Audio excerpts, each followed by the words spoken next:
بقیہ ویڈیو دیکھنے سے پہلے ویڈیو کو لائک کریں، راہم ٹی وی چینل کو سبسکرائب کریں اور بیل آئیکن پر کلک کریں۔ شکریہ۔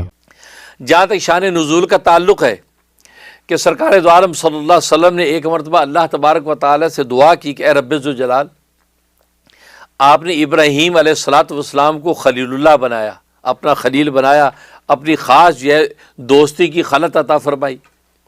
آپ نے موسیٰ علیہ السلام کو کلیم اللہ بنایا، اپنی کلیمی کا مقام عطا فرمایا۔ اور اسی طریقے سے عیسیٰ علیہ السلام کو روح اللہ بنایا کہ آپ نے اپنی خاص نسبت روح کی جو اس کی طرف کی۔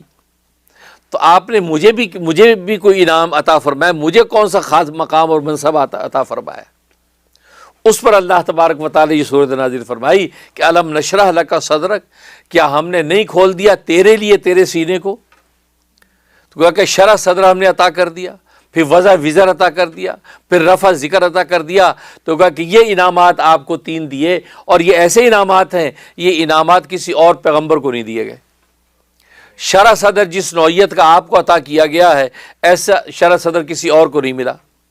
وضع وزر یعنی آپ پر جو بوجھ، وہ کیا بوجھ ہے آگے سب تفصیل آئے گی، کہ وہ بوجھ جو آپ کے اوپر تھا اس کو جو ہم نے ہلکا کر دیا، وہ بار گناہ کو آسان کر دیا۔ وہ بوجھ جو ہے وہ کسی اور پر ایسا بوجھ نہیں تھا کہ اس کو آسان کیا جاتا۔ اور تیسرا آپ کا رفع ذکر، کہ آپ کو وہ مقام دیا کہ آپ کا ذکر ایسا بلند کر دیا کہ جہاں اللہ کے ذکر ہے اس کے ساتھ رسول اللہ کا ذکر، اور یہ کسی اور پیغمبر کو یہ نام نہیں عطا کیا گیا۔ تو یہ سورج اس وقت نازل ہو گئی کہ جس کے اندر جو اس حقیقت کو بتایا، اور نبی کریم صلی اللہ علیہ وسلم کو گویا کہ یہ تسلی عطا فرما دی کہ آپ کو ہم نے جو ہے یہ انعامات عطا کیے ہیں۔